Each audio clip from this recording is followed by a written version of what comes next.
بسم الله الرحمن الرحيم الحمد لله رب العالمين والصلاة والسلام على رسول الله وعلى آله وصحبه ومن والاه أما بعد السلام عليكم ورحمة الله وبركاته كل توعان وناكسن داوديال ميل كسو جوجتان كسو دواد برنامجكن diinta iyo nolosha oo toddobaad kasta ka daawataan telefishinka caalamiga ah Cable TV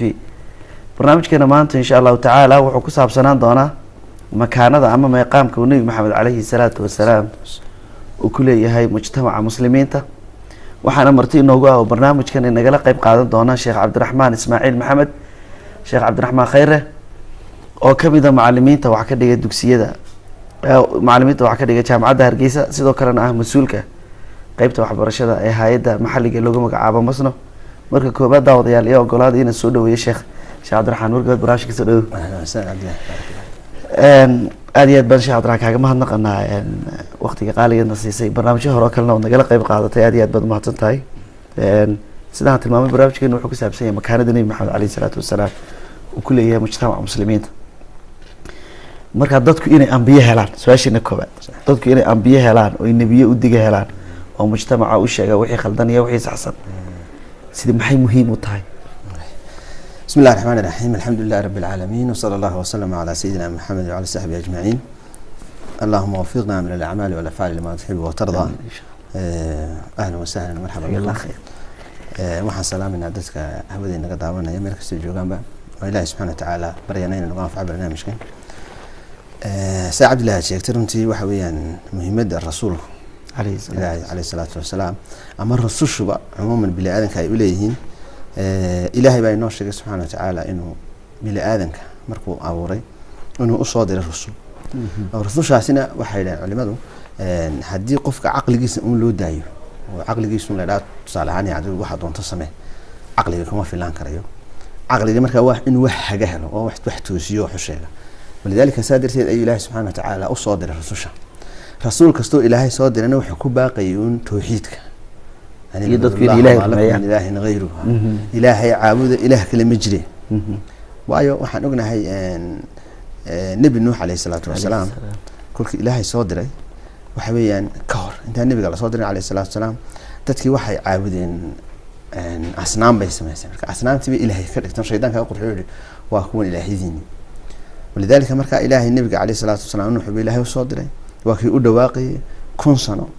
سقال بقولي كنت سنة يقول واقي إلهي عابد لها إلى مركز دمبد إن ير أنتي دون ذا الله رعدين أيرميسي معناه حبيان رسول كستا سدا بيقول واقي بلا آدم كنا هذه رسول ويان وحق أشياء أي ويان أو وحي إلهي سبحانه وتعالى وسود جل ويان كم في العقل جود كلدي عقل جوه حلقة إنه اللوميو أما اللوميو هذه عكية فلسفات باجرة فلسفات وحبيان قفك وحسك آمنة فلسفات كذا إن فلسفات ضرر وح قدم يعني لكن قفك هادو مركب حين وحي وايو وحياة وايو قدم بكون عيا على نجح حين يسكع عبد الساعة يسكع عبد ما يقول البلادين بيسكن نقول هذا تاسد عدنا دي قفك قيمة ملها تكلم قفك مو قرن هذا في لهي وابورين لهي بلاد كم وابورين وما خلقت الجن والإنس إلا ليعبدون مركا خلقت محله هو حال علماء حال دي قف اللي دي عادي يعني قف عادي يعني والمحله هو برد لنا وحورنا إن إلهي عابد وفطرة مركا كو أبورنتها إنه إلهي عابد سبحانه وتعالى إلهي عابدتان كيو عابد يا حقيقة أنبياء إلهي أصاد أنبياء وح إيمان يسمركا دي قف كستوصى بحاب من نيمة هم بورنا سيلقوا جاني قف كذا سنة وأباب كله قف ما إنه معجزة اللي يمد معجزة وامحي ووحني دت كان كلكين كرين صالح عن قرآن كان النبي محمد عليه الصلاة والسلام كسودجي دعيت كيني كرتام جفت إلهي سبحانه وتعالى قرآن كان النبي كسودجي هاشي وحكم ذا صالح ما كم ذا وحكم ذا أشي نبي الله موسى تيو النبي عيسى عليه الصلاة والسلام ودوين جري برست قبضت عين كذا مركا كل هذا وحي كيني يعني نقف مركا أنبياء النبي إلهي صادنا سبحانه وتعالى ضدك waxyaaba ay ku raacaan oo kuwii kale kaga duwanaado oo mucjisaa u yeesho iyada u dhaartay qofkani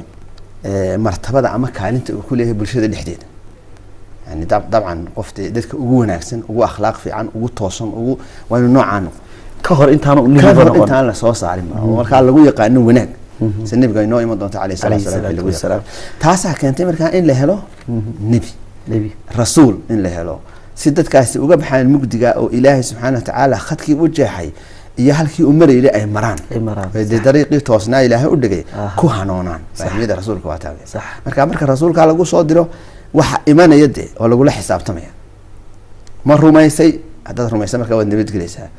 إله نبت جلسها آخرية دود نبت جلسها هذا بينسو تبغى هلاك مركا كل كرسول قال لقول صوت الحساب تنايم مرسيانة ديالين النبي قال لقول صوت جزاك الله خير شيخ عبد الرحمن rumayntoodu in ambiyada la rumeeyo oo la aamino oo wax kastoo ambiyada lagu soo dejiyay la rumeeyo oo aan la kala qaybin ahmiyad intee leeg ama door intee leeg bay diinta lafteeda ayaduna ku leedahay diintu ma socon kartaa nabi la'aan su'aal wanaagsan oo qiimo weey maya arkaanul iimaanka waxa kamid ah أن تؤمن رسل رسل إلهي نرميسو مركا سيدات كتبت إلهي سود جي حق إلهي كتبت الرمينسو أياد الرمينسا أنبياء إلهي صادري محايل إيمانك أيها كحران ده إيمانك أيها كحران إيمانك هذا تنا أنا قد إلهي والرمين رسول كان رمين واحد كسوقات ده قال بعد هاي مركا وحبكوا ما في أنبياء إلهي إنه صادرنا هو إلهي القرآن كان إنه قشة تريده إنه شيء يكون إنه شيء إنه رمين يدوى وحلو حق إلهي كي مدين أنبياءنا ورمينا ما كلا صار هنا إنه وطير كمدة تيرك إيمانك ولذلك إنك إسلامكم محول ديري هاي ما كلا صار هذا وترمينا سا عيسى وترمينا سا موسى وترمينا سا إبراهيم وترمينا جميع الأنبياء وترمينا سا كما سا رمينا سو النبي محمد عليه الصلاة والسلام كأول ما كلا صار سجودي أي الله وذا جزاك الله خير شيخ عبد الرحمن أنبياء ما دام إلهي صدر سبحانه وتعالى مجتمع إني ضدك بركة أدونك كل دقن إني أديجان أو طلق علي هدي الظلم مرته ما قام تلك بيقول إلهي أكتس سبحانه وتعالى أي كلين يارهان النبي عليه الصلاة والسلام مرتا أشهد لا إن مكان النبي محمد عليه الصلاة والسلام ده موضوع بلعنا إنه كوبي كريم صح إنت كوبي كريم أنا مجرى رسولك عليه الصلاة والسلام مكان إلهي الخود سبحانه وتعالى أما أنبياء كانوا واسداء أنبياء ده واحد أولي العزم من الرسل إذا بجرا أنت إلهي سبحانه وتعالى أولي العزم قال وكنت المعمية مركا إن شنطة إيه كم دي هي نوح إبراهيم موسى عيسى النبي عليه الصلاة والسلام واحد جرا إن كلا أوفر بدن أو جرا تري شان يا بعث تاي تري ده أيقنا إلهي القرآن كأنه بشري مكان هذا أي كليهن دوائر جدي إلهي بصادر سي ما دام إلهي صادر سبحانه وتعالى وبالآن كانوا صادرين وأفضل الخلق يقفل لبذيه أنبياء إلهي سبحانه وتعالى ولذلك وقت كانتين مركان إن لا يراه هو إيمانك أركانتي سيكمل تاعي صح رسولك إلهي صادر حق إلهي كيمينه إن الرمينه واي رسولك إسكما هذا ليو سيدتك عادي أمها إلهي كل القرآن كنت له محمد وما ينطق عن الهوى إن هو إلا وحي يوحى نبي محمد عليه الصلاة والسلام وحلو سودي وكهذا رسولك سو إلهي صادر أنا سدا أنبوها إنا أرسلنا نوحا إلى قوم فقال يا قوم اعبدوا الله ما لكم من إله غيره مركز سام بي وضع الحياة سام بيكون دواقيا إلهي عابد الهاية ولذلك هو أفضل الخلق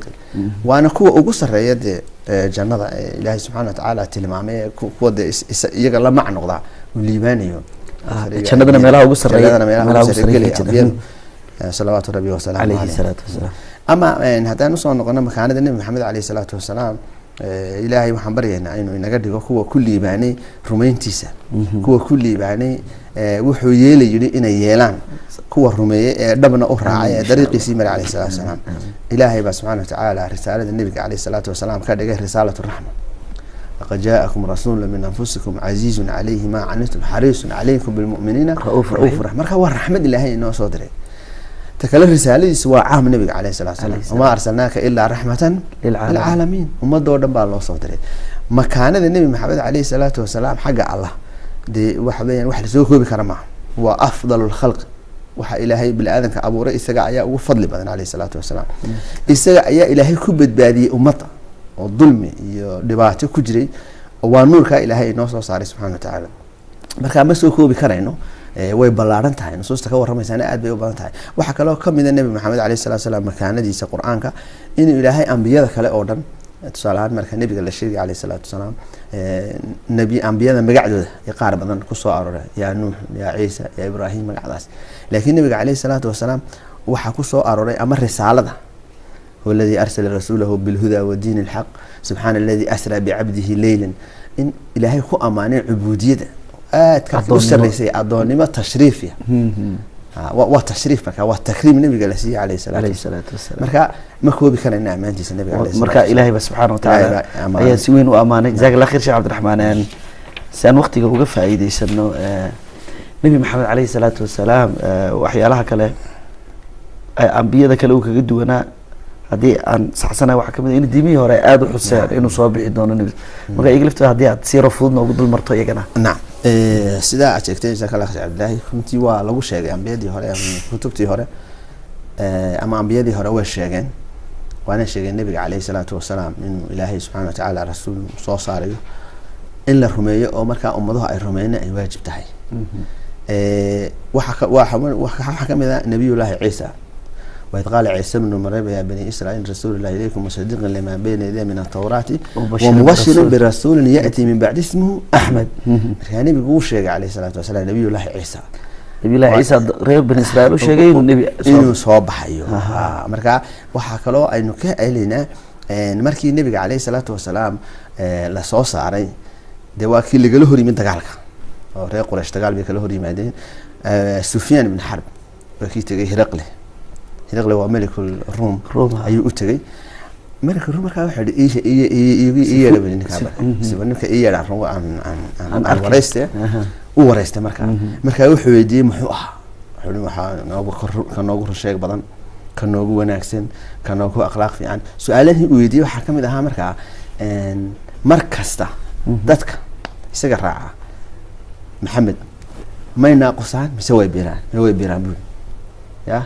عيد راعي أو دينتي سجل شيء أو كسر نقطة مجرى ما يقولي هلكو أكتين كوي حاجة نصبك واكن نوجو وناكسن بول واكن نوجو شيء واكن نوجو في عم بول سيفون كي وناكسنا أو دن أيوه شيء هل كان محط كي اختباس هسا أهل الكتاب إنه السيء جايين النبي عليه الصلاة والسلام إنه يهي سيفوي إلى الناس وحكى له كمان النبي عليه الصلاة والسلام ركوا عرورته هاي وشام تجي وكيل كرمه رهيب أن بحاجة راهب وكيل سمات كي أشياء يعني مركو سمات كي سي أركي كل يوم مركا أبو طالب يعني كي نروح نقضون نروح نقضون النبي علي على صفات كان محمود دريمية إن الصفات كان يهين صفات كل شيء لو شيء كتبت مركا كتبي هره ويشيغان قرآن من وقصنا ويجراه مركا والسيها النبي عليه الصلاة والسلام تاسنا مكان ديس أي كلنا سنة رسولك عليه الصلاة والسلام وحكى له مكان ديس كم إذا هدي قيامه ده مركا وحي النبي الله عيسى يقول وحي الله إلهي قرآن كان يقول شيء إن الذين وما قتلوه وما سلبوه ولكن شبه له مركا وصابح دونا آخر الزمان محوك حكومة يا مركو آخر زمان كان النبي عيسى أدوكي الدين عصب الله يمنع عصب الله يمنع ما يو حويان دينتي شريعة دين محمد عليه السلام أي قاعدة تاسنا وحويان مكانك له أو كنت تسمى مكانة النبي صلى الله عليه الصلاة والسلام جزاك الله خير شيخ عبد الرحمن المكانة دي سويه مسيرده ولها هنا سيوضنا أصحاب رضوان الله عليه مركا يجود النبي قال لنا ولاين أكتيس كبر بارين أكتيس لشقيين يغلفت مكانين تلاقي بي أما احترام تلاقي بي النبي عليه الصلاة والسلام أي سينشرين يقول جزاك الله خير وحويان النبي محمد عليه الصلاة والسلام مركي إلهي صادري حدين يرئفنا تاريخ ذا وحي يكون ولاين قبل بعثته صلى الله عليه وسلم تعالى صوص على النبي مجدي مذوب يعني وحلا إلى صدح بقول لحنا الصنم هي كعبة كورة سنة يقول لك استعبوا حيسك لها إلهي عبده مركاي رير إلهي دي برير النقطة رير كاستعب إله جاري سكلين مركا عين كاسي وحكى له جري ظلم اسكن دولنا شاء مركا سيدا مثلا سلمان الفارسي مركا لقى شيء كأنه كيف أسلم سيدو إسلامي سوى مركا حق رادي سو إنه يرو تاجر أو أبيه نقول في عنكم ولا عين كاسي سوى حق الرادي مركو مقالة في النهاية يعني وتاريخ داره مركو سوق له مدينة والنبي عليه الصلاة والسلام صفات كيسي كرته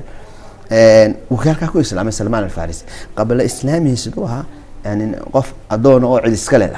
مركا أدون نمنا ممكن صار شمايا مركو مقالة مدينة سوق اللي يقولون نسكيب سري يقولون كان أنا قال اللي يجيب سري واحد أركز وكلا بلال واحد أركز سهيب سلمان واحد أركز ريق قريش مركا يجوا السداء والظلم يأكل نولا يعني النبي مركي الله صادر عليه الصلاة والسلام يقول واحدين إخوة ولا لاتي إنما المؤمنون إخوة دينو ولا لي النبي عليه الصلاة والسلام دينو حبر مبادئ يا أخلاق يا دين يا دقن أي أمضي كلام نقول عفير أدوك خلق عن هو صور ريو قف ميدو إسكندر تيوان جيرونا يقف نور كذي كرسول عليه الصلاة والسلام كل كي تاهلين دم حين نقدين إني مركا وحكة استأهر النبي عليه الصلاة والسلام جعل كود إنه حد رافع حتى إني مركا قال كود مثل يده هو صدقة dhawaqooda ay gaarsiin bakari waayeen nabiga calayhi salaatu wasalaam codkooda xataa uu leeyahay saxaabada marka camr bin caas ma filayno haya mundu an aslamtu ilaa inta aan waqtigii aan islaamay kadib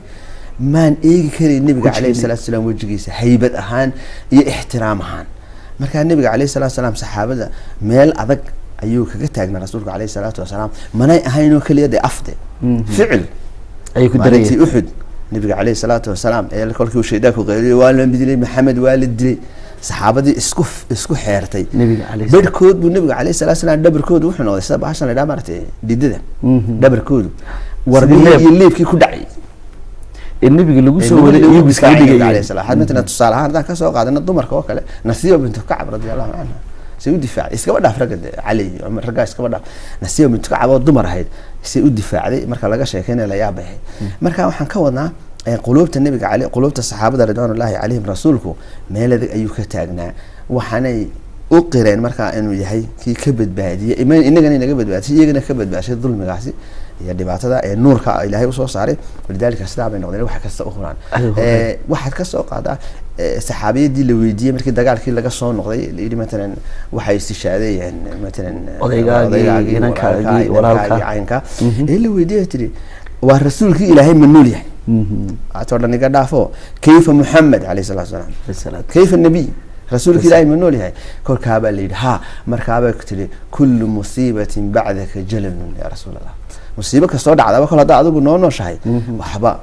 ma marka halka waxaad ka dareemaysaa kaalinta ay gaareen asxaabta iyo sida ay ahaayeen iyo sida nabiga calayhi salaatu wasalaam markay tacliimaadkiisii qaateen waa dhaqan mugtay muhiim in aad loo fahmo dadku ay fahmaan oo waxa kala duwan marka shayga la sheego iyo marka la dabaqo way qaateen way dabaqeen ya waa kan la martay Bara bin Azib kunna natanawabu الاستماع حديث النبي صلى الله عليه وسلم ايadaha soo degay waan ku kaaysan jirnay marka maanta markuu 10 soo maqlo 10 kaabo xafidaya dabaqaya oo dhaqmaya kii kale bixi diraya amaliyan bay u qaateen marka deedna kaasina waa ka keenay marka inuu jacaylkooduna dhab noqdo oo wixii marka uu noqdo wax midha sameeynayo marka waxa weeyaan ilmadii kale kaga duwanaada taasi waa ta keentay si taariikhda la tilmaamo 25 sano rubع qarni wax ka yar waxaynu ka soo qaaday marka saxaabadu radiyallahu alayhim ka qaadeen radiyallahu alayhim ay dabaqeen diinta ilaahay inay wixii ka noqotay dhaqan marka faafiyada beerka si gaarsiin iyagii badee sida lagu tilmaamay quraan yimshi al ardi quraan socdade walidaalika wuxuu maxamed qurbi la jiil farid jiilkii la yaabka lahaa inuu isagoo kale aanu soo marnay soo noqonay nabiga alayhi salaam afdal alqurun qarni thumma alladina waxa ugu fadli badan nabiga alayhi salaam cidii la nooleed waxay baa saxay حتى هذا خلت كله ولا توسع صحية واحد وصحية لذلك الصحبة صحابة النبي عليه الصلاة والسلام ما حي كوجارين فضلك أنت عليك وصحبة النبي إلى النور لذلك النبي صحابي كالنجوم أيهما اقتديت مهتديت من كستوت كل يتام صحابة النبي كلهم عدول تمام وعادلين لذلك واحد إن لعايو يعني هذا مكان هذا صحابتنا halka rasuulku ka taagay kaleey salaatu wasalaam iyaguna waxay u arkeen inuu yahay raxmada ilaahay u soo diray ee ku nicmeysay aakhiriya diinaba wabitaali waxay qaadeen inay dabaqaan oo fuliyaan tacaalimtii nabiga u sheegay kaleey salaatu wasalaam walidaalika marka mesela ahadiista nabiga aynu akhriyayno ama aynu akhrisanayno waxa aragtay kolka su'aal la keeno nabiga kaleey salaatu wasalaam su'aasha soo dhigo su'aashi iyagoo garanaya ayuu xareen Allahu wa rasuuluhu a'lam إلى هذا بدنا ما ننتهي حجة الوداع هي أي شهركم هذا ود الحجة أي بلدكم هذا ومكة المكرمة هي ويقرنا يعني هذا محلين الله ورسوله أعلم إنه ما قرنا إن ده وحي يبي ولا بدل مقعد لذلك وحنا احترام يوهيان تقدير يوهيان النبي عليه الصلاة والسلام أنا استجوا جوبه wax marka ay ku dhaqaaqayaan jirin ilaa inay wax kastaba isaga ay uga dambeeyaan mooyaan wax kale oo makaanada nabiga kamid ah alayhi salaatu wasalaam wax kasto wanaagsan helaan ay u sheegaan rasuulka alayhi salaatu wasalaam hatta waadiga carruurta uu keenay jireen atfaalka rasuul bashir ibn sa'ad markuu uu keenay ilmihiisa nabiga alayhi salaatu wasalaam ya rasuul allah waxaan doonayaa in aad ka marxaati noqoto hadiyadan aan ilmahayga siinayo rasuulka alayhi salaatu wasalaam carruurtaada hadiyadan ma siinaysaa ma kanu buu khaasay ma hadaba u kaadib yani waxa weeyaan cadaalad darro yani waxaan tusaale waxaan usoo qaadanayna wax kasta ula iman jiray calayhi salaatu wasalaam waana ta inaga laynaga rabo ee qofka muslimkii markuu wax qabanaya la yidhaha shaygani inaga waxaa jira shareecadu waa waxa inoo soo ilaahay baa inoo soo dejo waa tashriic waa diin waa dhaqan islaam oon leenahay markaynu wax qabanayno waxaan xukunkiisa waa maxay inaga lahayd ليش marka halkaa matalan shaarica wax daadsan oo lacag oo iska daadsan maxaad u qaadan lahayd tusaale ahaan yani waxaan xukunkiisa waa maxay ilaahay baad u celinaysaa rasuulkiisa aad u celinaysaa calayhi salaatu wasalaam marka waxaan sidaa ay ahaayeen makaanadu sidaa bay ahayd halkaa bay gaadheen wabitaali waxay noqdeen markaa iyaguna dadka ugu fadliga badan ilaahay maxaa noqday suxbada nabiga sallallahu alayhi salaatu wasalaam saasanu ilaahay subhanahu wa ta'ala uga raali noqdo sidaa radiyallahu anhu qad radiyallahu anil mu'minina id yubay'unaka tahta shajara fa'ala ma fi qulubihim fanzala sakinata ila akhir al-ayat yani sidaa bay iyaguna raali ahaanshihi ku gaadheen oo badkoodna kamid noqday iyagoo adduunyada socda in loogu bushaareeyo jannada 10 al-mubashirin bil janna isagoo isku jooga adduunyada balka ka waran leeyahay isagoo socda jannada adigu jannaad galisa wax la yaabo ilaahay subhanahu wa ta'ala xubigooda uu ku gaaray amal iyo iimaan bay ku gaaray insha Allah jazakallahu khair sheekh Cabdiraxmaan si gabagabadii barnaamijkeenu ku jirnaa sidaa tilmaantay waa mawduuc ballaaran oo marba u baahan ka asxaabtu kaliya in la dul istaago waqti fara badan lagu bixiyo marka laakiin macluumaad fiican baad naga siisay jazakallahu khair su'aashida ugu dambaysa dadkan waxa looga baahan yahay inay nabiga calayhi salaatu wasalaam iyaguna makaanu ku agleeyeen inay makaanada muujiyaan dadku nabigu agtooda marka lagu soo qaado nabiga calayhi salaatu wasalaam aqoontii uu ka tagay marka barashadiisa dadkan waxa laga doonaya makaanooyin agtooda ku yeesho marka haddii aad taa dul marto iyaduna maxay noqonaysaa جزاكم الله خير واسي وناس عبد الله runtii makaanada inaga la inaga raba ka muslimiinta ee kolkaynu iimaan kala nimaadnay ilaahay rumayna rasuulka rumayna calayhi salaatu wasalaam waxa la inaga rabaa wixii rasuulka inaan qaadano wama ataakum rasuul faquduhu wama nahaakum anhu fantahu tawkoobaad ee inaga rabaa inaan rasuulka calayhi salaatu wasalaam oo martiisi qaadano nawaahidiisi ama wixii noo diin inuu ka tagno kaasi waa qodobka labaad waxa la rabaa nabiga calayhi salaatu wasalaam inuu noqdo tusaalaheena dhinac kasta لأنه وقدوتنا كان قدوتنا والنبي محمد عليه الصلاة والسلام مركا هدان دوننا حكم نبينا كقدرنا عليه الصلاة والسلام هدان دوننا تعليني وحبرس نبينا كقدرنا عليه الصلاة والسلام هدان دوننا عدالة نعكس نبينا كقدرنا عليه الصلاة والسلام هدان تربية عرور دوننا نبينا كقدرنا عليه الصلاة والسلام هدان احترامية تقدير النمطوها إنه نبينا كقدرنا جميع الجوانب لنعكس مركا نلوش إنك إنه نبي محمد بين خدنا عليه الصلاة والسلام وأنا ترين كل إيماني إنه أو إيمك وادي عارفين إن مثلا دتك مسلمين عالم الإسلامي أما ودن كينا هنقطة أمريكا كلها هنقطة دتك مركزي وجسوا جدًا دينته هذه نقطة برشلية هذه نقطة فدقن كذا هذه نقطة فافين كذا هذه نقطة محورك هذه نحكي استوى مركز النبي عليه الصلاة والسلام وحبيان كل قلب بيجينا إنه كجلو لقى أركب فعل كيننا تابع لها النبي عليه الصلاة والسلام فعل كي هي مكا دقن كي اسمه النقطان هذه كلا وحبيان هدو إن جا نقطة صالحان دين إنه وين جعلنا هاي وصير كستين مركز أتحجرين إنه لكن أفعال سيل لما إيمان إنه oo wixii uu noo tilmaamay runtii wax badan baa inaga naaqsan hadeen ilaana taasina nuqsaan weyn noqonaysa waxa kale oo markaa nabiga calayhi salaatu wasalaam makaanadiisa ama martabada inagu leeyahay kamida ee waajibka ah inaynu ka soo bilowno hoosta yani مثلا tusaalahan caruurta yaran marka laga soo bilaabo halka roobada ugu hooseeya ilaa uu qaan gaadhiyo waa inuu nabigu calayhi salaatu wasalaam si sawir sax ah ula socdo ilmahaasi oo lagu barbaariyo oo la soo qaaday nabiga calayhi salaatu wasalaam siiradiisii oo la soo qaado mawaaqiftiisii la yaabka ahayd oo loo tuso ilmaha iyo dadka waaweyn labadaba saligiisa nabiga calayhi salaatu wasalaam markaad ku salido inaad helaysa markaa waxaan ajar qolku markaa kol hadduu igu saliyo nabiga calayhi salaatu wasalaam toban ku saliya malaa'igta gaarsiinayso saliga nabiga aan ku salina calayhi salaatu wasalaam way gaaraysaa marka inaan taana badino oo marka ruuxda la inaga helo muslimiintu soo noqdaan ta kale waxa weeyaan de akhlaaqdiisina hayn laga helo akhlaaqdiisa dhaqankiisa nabiga calayhi salaatu wasalaam dhaqankiisa fiicnaa hadee ixtiraamkii haday tahay wada noolaanshihi haday tahay istixgelintii haday tahay walaaltinimada islaamka marka dadka muslimiinta inay ku tabaqaan nabiga calayhi salaatu wasalaam xadiiska rasuulka hadaynu mid kaliya soo qaadano tilmaamaya maxabada wixii nabiga calayhi salaatu wasalaam la yu'minu ahadukum hatta yuhibba li akhihi ما يحب لنفسه متكين إيمانكين كامل ما نقوله إلى أو لجع على هذا وحق نفتي لجع عليه قفك خليه ولذلك هي مسلم كا حتى مركا أرنتها بالتشخيص إنه أمان معنى إنه مستوت أجر نفط قفك كسوق عبد الله ما مثلا تصالحان والد أبا عرفت مركا مثلا إتحان كي ما تمران ay imtixaankii natiijadiisa soo qaataan waalidka maxay wala imanayaan mid kasta wuxuu doonayaa ana ugu horeeyay صح waa nafsiyada qofka wax kastana waa sidaa qofku muxuu iska jecel yahay wax anaaniya leeyahay inuu isaga wax kasta aniga yidhaa marka anigeedii baa lagu leeyahay qaybi oo maxabadii buu nabiga calayhi salaatu wasalaam qaybi oo kan waxbuu kugu leeyahay kan waxbuu kugu leeyahay maxabadii isku koobinine maxabad qaybsan kara aduu niyad ugu horeyso dadka mar walba isla marka maxabadana muslimiinta inay dabaqaan qof maanta meelad ka wada shaqeynaysa baa wax fiican helay kan baa wax wanaagsan helay bal qof waa in marka maxabadana la isgaarsiiyo oo qofku marka dhinac kasta ka eego marka makaanadaasi noocaasana waxa lagu helayaa tacliimaadka nabiga oo la qaatay calayhi salaatu wasalaam isagaana beeray haddaan tusaale kale soo qaadano saxaabada ridwaanullah عبد الله بن عباس رضي الله عنه وارضاه ayaa wuxuu leeyahay saddex kelmadood oo qaali oo la yaab wuxuu leeyahay waxaan maqlaa mid kamida xukaamta muslimiinta oo meel adduunka kamida cadaalad sameynaya oo ku farxaa buu iyadana meesha si dacwadiiba wulin waxaan ugu farxayaa cadaaladda qofkaasi uu sameeyay cadaaladina waa nisbiye halka u sareysa ilaa halka u hooseysa laga bilaabo qofka ilaa qofka u sareeya ilaa qofka u hooseeya kolba halkaa joogto waxaad hayso maad cadaalad laba qof maanta wax u hayso cadaalad sanayso marka wuxuu leeyahay qof baan maqlaa muslimiinta kamida oo mas'uula oo cadaalad sameeyay oo ku farxaa buu iyadoona aniga meesha dacwadiiga wali la yaabana waxaan maqlaa buu dhulka ilaahay meel kamida ayaa roobku ku daay waan farxaa buu iyadoona xoolo daaqeen waxaan doonaa buu muslimiinta oo dhami